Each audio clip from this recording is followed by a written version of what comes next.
this sequence is from Pinon 4, and I'm going to adapt it for sparring, but I'm going to show you the technique in Pinon 4. So the sequence in Pinon 4 goes like this. Okay? Now, different styles interpret this movement differently. I'll do it on this side so you can see it. You've got an up block, a chop, and a kick. Okay? You didn't think I could kick that high, did you? Did you? All right. So what's going on here is this hand is clearing and this hand is striking. Now, some styles, the strike is to the rib. The reason the hand goes up here is you're trying to strike through that rib. Okay? So it's not actually necessarily a strike up here. It also can be, you can be blocking here and chopping up here. Okay? Now what happens with this is afterwards there's a kick, and the body mechanics work very well to do a kick, and it makes it seamless. It makes it a combo. What happens is this starts to turn this hip here, this fully turns this hip, and you'll notice that when you turn this hip here, it's going to want to rise up. So you're going to go along with that motion and you're going to kick. Okay? In a sparring situation, we're not going to do an open hand and we're not going to do a palm strike. Instead, we're going to do a back fist and we're going to do a reverse punch. But this motion is, it's the same, it's just your hands are closed. That's the only difference.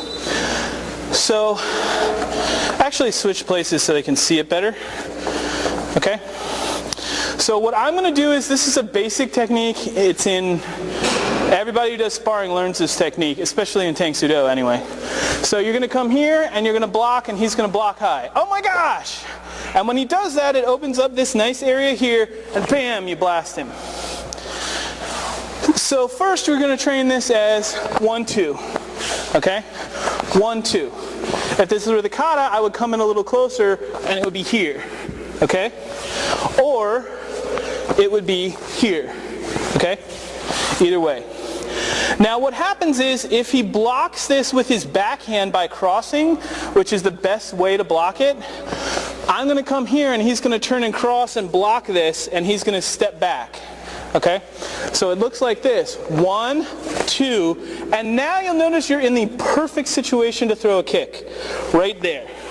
Okay? Now again, the kicks were not necessarily thrown high in the kata. They were thrown low and you followed through up into high. And that's how some of the miscommunication happened. I could be kicking at his groin, I can be kicking up his stomach, up his solar plexus, okay? I can't even be kicking up above his chin, but that's the idea. 1, 2, 3. It becomes very hard to block and this movement becomes very fluid, okay? There's no delay. I don't have to set something up. I don't have to go, I don't have to set anything up. My feet don't have to move. My feet movement work with my hand movement. One more time. That's the motion, okay? 1, 2, 3. And the hand pulling to do the punch launches the kick. If you don't want to go low, you can go high with the hand. 1, 2, 3. Some people like to do this better because he's worried about his head, and then you hit him with the kick. So what happens is he's like, ah, you're attacking my head, and they don't see the kick coming. Okay? All right.